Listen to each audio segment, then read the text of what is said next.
Hello, ericgimbal.com, and today I'm going to answer a question I receive a lot by email, is what do you need to start a YouTube channel? Let's start.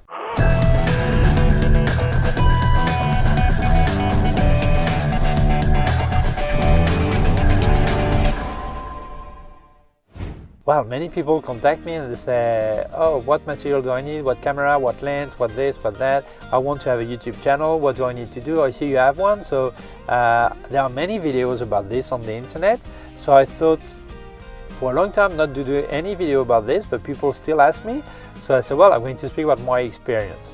So first, this video is not really for people who want to do a YouTube channel to upload movies they've made or short movies or whatever, because I've got nothing to explain about this. It's like they know how to make a movie and they just upload it on YouTube or Vimeo or whatever. I'm going to speak about people who want to do something more like me, speak themselves or show their hobby or vlog and tell about their life, about makeup, about food recipe, whatever, or mechanics or whatever they want, you know. People who actually more in the vlogger way, like speaking to you, like I'm speaking now, no? It's not also for, people can still watch it obviously, but it's not thought for gamers who actually show video capture of their screen when they're playing and they explain about the game, you know. So they just do that, and actually you see their face thanks to the webcam they have on their computer, see them in the small corner. Maybe the sound part may interest them, but they don't actually need a camera to do this. They use basically the computer to direct capture, so they can still watch obviously, but maybe they won't find what they were expecting. What I see that many people, they think when they speak about YouTube, they just think camera, and they forget the most important. The most important part of a YouTube channel is you. Yes, of course it's you. Because I see on Facebook people saying, I want to create a YouTube channel. What video should I do? I don't know what video you should do. It's up to you. What do you want to speak about? I say, obviously, this is you. You are the only person that may know what you want to do. Maybe you can listen to the market and see people asking, wow, I was searching in YouTube about how to make bread and I could not find anything, and you hear that so many times and you know how to make bread and you love to make bread and you have 10, 50, 20 recipes of bread. Well, maybe I'm going to start to speak about bread because people want to know about this, but normally this is not the way. Normally the way is you want to speak about what you like to speak about, or what is your hobby, or what is your job, or what is your profession, or whatever, and you want to communicate on that. That's the way. So the first part is you, and second then comes all the rest. But before you, there's nothing to speak about. If you are still thinking what could I speak about on YouTube, then don't even think about getting any material. The first thing is to think about what you would like to speak and then see how you can speak about it. So for me, the camera is almost irrelevant. That sounds strange, but why is it almost irrelevant? Why? First, because this video is for people who are starting, not people who already do or have some time on YouTube, or they know how to make video and they know what gear they actually need or prefer or whatever. This is more thought for people who want to start from scratch and they don't know what to get. So I would say, if your camera can record video at least full HD, I mean full HD 1080 high in pixel, not just HD 720, but even though it would be acceptable, but nowadays better 1080, and as long as your camera can record this, or your phone can record this, that's fine. You have what you need. That's fine. Start with this, because you don't know if you're going to like it, you don't know if you will have enough time to record, you don't know if people will like it, you don't know your motivation yet. Maybe you do that for money. So what happens if people don't like what you do and you spend a lot of money on gear?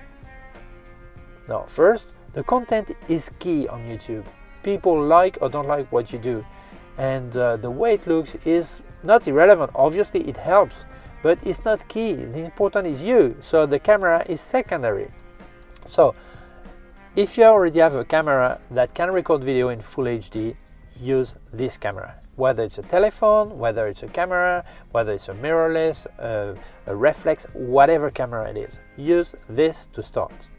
Now let's speak if you don't have any camera, or your phone doesn't have enough space, or the camera is really so lousy, the quality is too bad, although it records in full HD, or whatever, or you cannot use your telephone because the battery doesn't last more than 10 minutes if you're recording video. But let's see what material you can get then.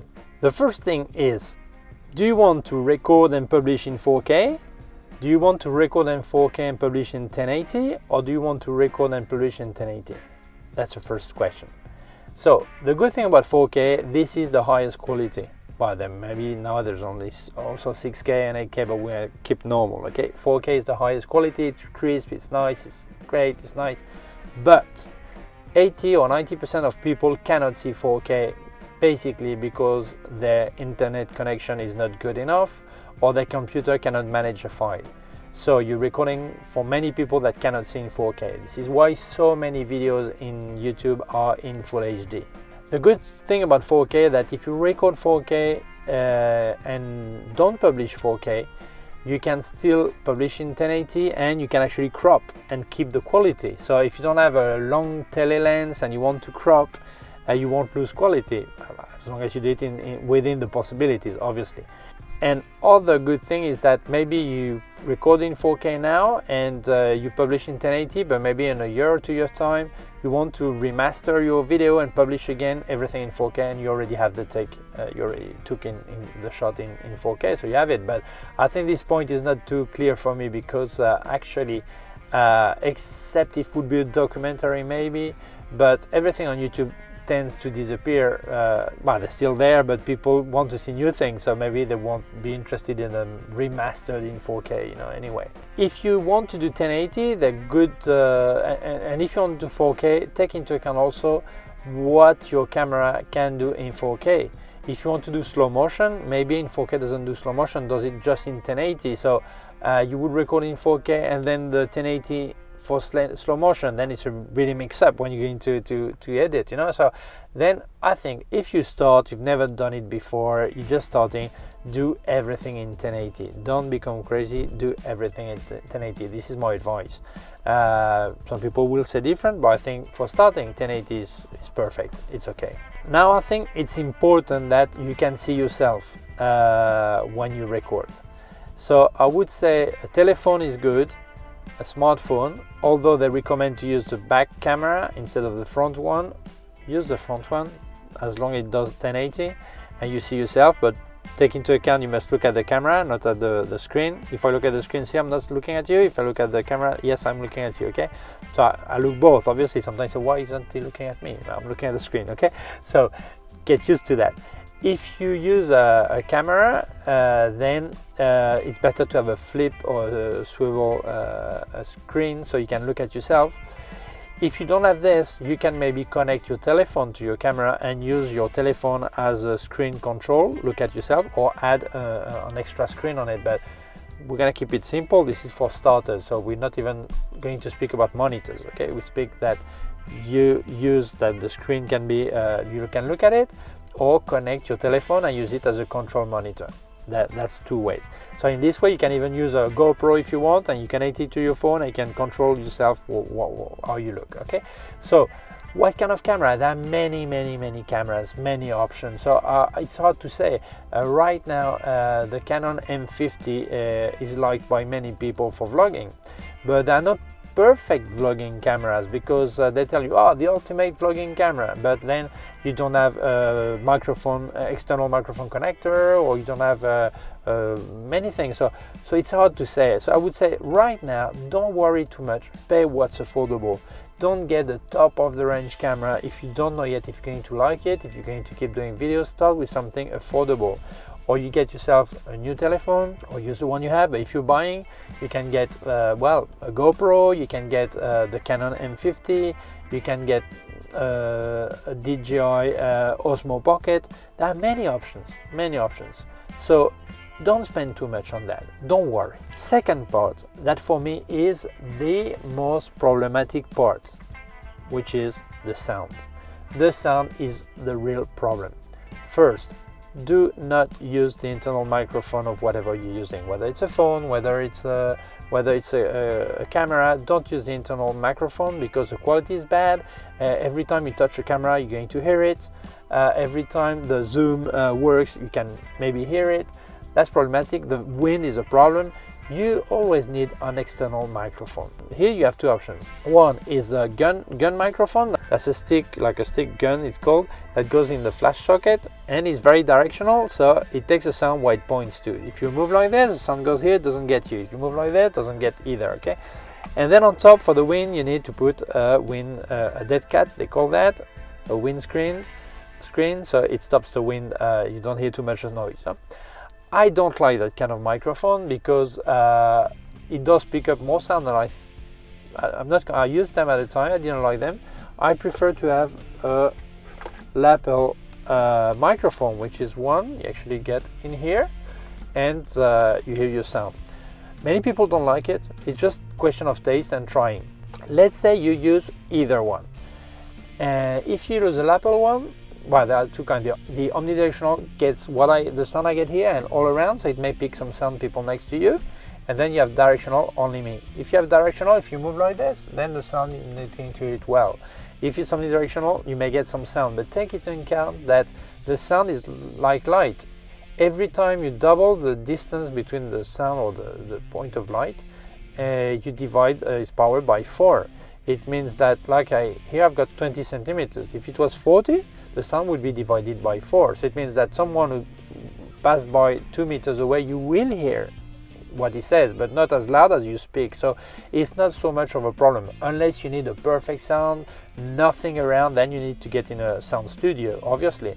But if you're on the street with this, it's okay. You must also, on these lapel ones, have this small fluffy, they call that dead cat, but it's so small that it must be like a mouse cat, a dead mouse right now. And then you can actually make the sound okay with this. So there are then two options.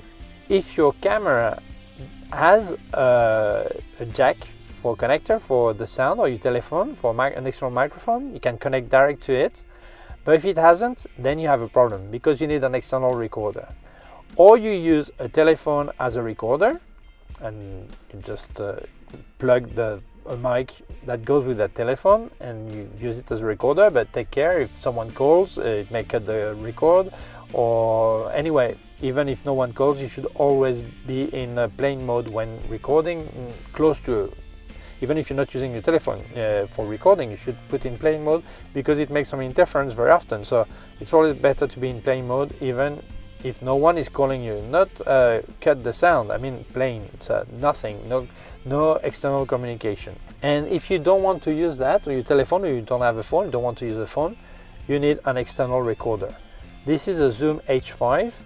As you see, I've got microphone in the front, so I can pick ambient sound. I can actually put a dead cat also on this. And here I've got connectors for microphone, because although I've got this, I still use lapel microphone. I connect here and I put my lapel microphone on me. Okay, so you know this. This one is quite expensive, is 250 or 300 euros, but it's a Zoom H5. There is a Zoom H1, which is very simple, very basic. It's actually a normal connector, not XLR like this for microphone. It's a normal jack, 3.5 jack, and you use it, and the H1 is perfect. Well, it's perfect to start with, so it's okay. When I do record people 2 person at the same time, like an interview, whatever, then I have a wireless microphone. I've got 2 wireless microphone, Boya microphone, WM6. One day I'll do a review on it. I connect each there. I can tune exactly the sound for each here. Okay, so that's for the sound part. That's important. But when you use a separate recording and your actual camera or phone is not recording the sound and the video at the same time, you will need to synchronize. And what is synchronizing? People say, "Oh yeah, but you need to synchronize." If it was a nightmare. No, it's quite easy. You import your video in your software, on your computer, your editing software, and you import the sound. Then you make sure you hear both, you make sure they just match, and you hear the sound and the voice at the same time on both. The one on the video is already synchronized because your internal microphone picked it up, and then your external one, you have to move it to synchronize. Once it's synchronized, then you put the volume of your video right down to 0, and you just keep the clean recorded with the external recorder sound. You just keep this one, and that's it. It's not that complicated. The sound is really the most complicated part, in my opinion. I still have problem with sound, and one day you don't take care, there's a bit higher sound, whatever. Because take into account that people, when I make video for a client, I've got a headphone on me, and I check the sound is okay all the time. But when I do a self video, I cannot be checking all the time. I've got my headphone on me or whatever. So it's very easy to have a problem with the sound while you're recording yourself and on your own. When you record for someone else, you can check, or you have an extra person just for the sound, with a sound engineer is actually fine-tuning all the time, or you can more or less do it yourself but you need to be able to check. Okay, so sound is always a nightmare. And another thing you need is, if you're going to put music on your video, it needs to be legal music. You cannot put the latest song you've heard on the radio, because YouTube may actually ban you, close your account. Or simply, if you wanted to get money out of your video, now they've changed the way to get money. I'll make a video about this. It takes longer, you need more subscribers, everything. But although once it's there, the day you get money, you won't get money on video where there is music that is not authorized. So there are two ways. Or you go to a website that sell music that you can actually use, or by subscription, or each song you just buy one song at a time. But I think for a start, we're speaking about people starting, it's better to use the YouTube library. They have a library where there are thousands of tracks you can use. Some you just use them straight without telling anyone anything, and other you have to indicate in the description of your video that it's a text you have to paste. It's indicated when you download the song, the music, they actually give you the text you should put in the description of your video. So that's important. Don't start putting music that you pick anywhere, because you will get in trouble. They may actually close your channel if there are too many copyright abuse. It's very important. Lighting is an important part, because many people, they just count on the high ISO and say, well, I'll put the ISO high. But although if it's noiseless, because it's a very good camera, it doesn't look the same way. It's very different. So it's very important to get light. So there are two options: natural light or artificial light. If it's natural, right now I'm sitting in my van, and I parked in a way that the light is not straight on me. Although I've got some reflection here in my glasses, I can see. But the light is smooth, it's nice, it's okay, it's fine. It's not too much problem. Although if I move my hand to the front, as you can see, the light gets closer, it may burn, you know. So there are things you need to check, okay? But natural light, if you're at home and you have a large window, that's fine. But you should put a white fabric, see-through, thin, to get it soft, so, and oriented yourself towards the light, or 3/4, because if it's just side one, half of the face will be lit and the other half will be dark. So it's important that you're oriented fine. If you have a place like in front of your house, you can actually be below there and get the right light. That it's not too complicated, as long as it's daytime and there is enough light. Artificial light, well, that's a different option. Or your house, the house light, tungsten or whatever, but this is a horrible light, white balance problem, all this. It's always better that you control the light yourself. So I recommend you use LED lighting. Why? Because you get a LED panel and you get light. It can be very close to you, it's quite soft, it's okay. And if you don't have money for this panel, there is an option, is to go to a gardening center. buy a LED lighting for the garden. It comes very often with the tripod. You use that, it's quite strong, and you put a see-through umbrella, white umbrella in front of it to get it softer, and that's fine. I've recorded many videos with this and people would not even believe I was using that, and it cost like 20 euros for a lighting like this instead of maybe 200 for a very good LED panel, so that's okay. I think it's a better option. Now, you've recorded your video. Now you need to process it. So what do you need? Well, you need a decent computer, because processing is really something that needs a fast computer and powerful, and space, a lot of space, hard drive space. Why? Because like recording a video like this video is about 10 gigabytes. So it means like if you make 100 video in a year, that's 1 terabyte, and if you want to have a backup, you need 2 terabytes to have all saved up.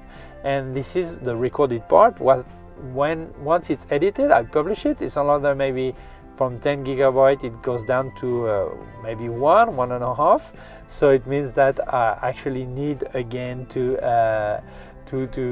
have more space. So you need a decent computer and a lot of space. I know that many people, after uploading to YouTube, they actually erase the file. That's okay, it's on YouTube, and if it disappears, it disappears, and that's it. But it all depends what you want to do, but you need a decent computer and a serious hard drive. I know that many people edit on their telephone. That's also possible, but normally they edit shorter videos. And but it all depends what you're going to do. It's not down to you. By the way, if you start on YouTube, they won't let you upload video over 15 minutes for a start. Pass some time, then you qualify for longer video than 15 minutes. So take it into account. If it's longer than 15 minutes, you must split it in 2 videos when you start. After they will tell you can upload more than 15 minutes. And on this computer, what do you need to edit your videos? Well, I use Final Cut Pro 10, Final Cut Pro 10, or Final Cut 10 Pro, I don't know in which order it is, on Mac. Before I used iMovie, that was free. Final Cut is, you have to pay for it. There's also Adobe Premiere. I think it's very complicated for me. Adobe Premiere, for me it's a nightmare. People love it or hate it. I hate it. Because the way it's maybe okay for very large production, and you can share with many people the work and things like that. But for what I do, I don't need this. And if you want to do a simple text entry, you have to do it with After Effects and then import it. For me, it's a nightmare. I don't like Adobe Premiere for that reason. And then there are more software. There are some free software. It all depends what you want to do. I used to do a lot with iMovie, but if you want many layers of video, then you actually you cannot do it. It's limited, so to 2, I think, or 3. So I went for Final Cut Pro. But there are many options. So check, ask other people, and maybe ask if you have a friend who is actually editing video, or your favorite YouTuber that explains about editing video, so you can actually have someone to help you to learn edit, because otherwise it may be complicated, that part. So what accessories do you need? Well, I think the one that many people forget, and it's very important, are actually ND filter, neutral density filters. Because, and I go to this, when you record video, the shutter speed must be fixed. If you decide to record at 25 or 30 images per second, the shutter speed must be twice. See, if you record at 25 images per second, the shutter speed must be at 50. If you record at 30, it must be at 60. If you record at 50, at 100, at 60, at 120, and so on. So it means that, let's say I record at 50 images per second, as I do, to have the shutter speed locked on 50, it's very hard because there is too much light that enters. I close my aperture, but if I am on the telephone, it's not possible. But if I'm on my Olympus M5 Mark II, then I close the aperture. But maybe it's not enough. I don't want to close so much because I want to play with depth of field. So the only way is to putting a filter, an ND filter. So there are ND filters for your lens, or even for telephone there are ND filters. And so use ND filter, have them to always keep this speed to the right, to the proper shutter speed. Because otherwise it will go like this, because it's gonna be like many picture and your video is gonna be like shaky, you know. So that is something you must take into account. So this is one of the most important accessory. Then second accessory, you need something where to put your telephone or your camera on while recording. So you need a tripod, whether a small tripod, a large tripod. With a telephone I use a mini tripod, with a camera I use a larger tripod, and have it there. But if you're on a tripod, it means the video may be boring, like this one I'm always staying in the same place, you know. So you may think about a gimbal that you can walk around, it gets stabilized. So first, if you're going to use a tripod and you want to get too boring, you can move several times during recording video. You place yourself in different space and make sure the light is okay and everything is okay there, and you record several times. It takes more time, but it makes it maybe more entertaining. Then if you want to walk around with your camera or your telephone, you have to take into account that if it's not stabilized, it's gonna be like this, really moving. So or you have a stabilized camera or telephone, or you will need to use a gimbal. And a gimbal, if it's for telephone, it's okay, it's not too expensive, from 100 to 200 euros, more like 250 euros. But if it's for a camera, then it's a lot more expensive, maybe from 400 for a light camera up to maybe 800, 1000 euros for a heavy camera. So this is something you need to think first. If you're going to do a lot of walk around, maybe it's better to get a GoPro and a gimbal, or a GoPro 7 that doesn't actually need a gimbal because it's very stabilized, or get a stabilized camera or something like this. But take it into account that this accessory is going to be vital if you're going to move, and if you don't move, you need a tripod anyway. Get a good one that is not going to fall and the wind doesn't make it vibrate, otherwise your picture will be like this. So you need this. When you are going to edit, you're going to need a headphone, because it's very important that you check the sound, that is everything okay. If it's picking up, to lower it. If it's too low, to put it up, and make sure to concentrate. And for synchronizing sound, for example, you really need a headphone. So get a one that's okay, that more or less picks all the frequencies. You can hear if something is wrong in a frequency on another one. It's another nightmare, the sound, but you need a headphone. So that's it. I think I will make some more videos about this, because I will get things that say, oh, I forgot to say this, I forgot to say that. People will ask me things. I'll make some more videos probably about this. Thank you for watching this video. Please subscribe to my YouTube channel. There's a button down there. If you click on this small bell, you will receive a notification when I upload a new video. And my website, ericgibaud.com. If you have any question, can leave a comment or send me an email to info@ericgibaud.com. And by the way, if you like what you see in this video, don't forget you can actually share it on your Facebook or wherever, or send it via WhatsApp or whatever. It's just a button down there, you can actually share with your friends. Below I've put some links to other parts of my channel, and also links to my gear on Amazon. Thank you for watching. See you soon. Bye.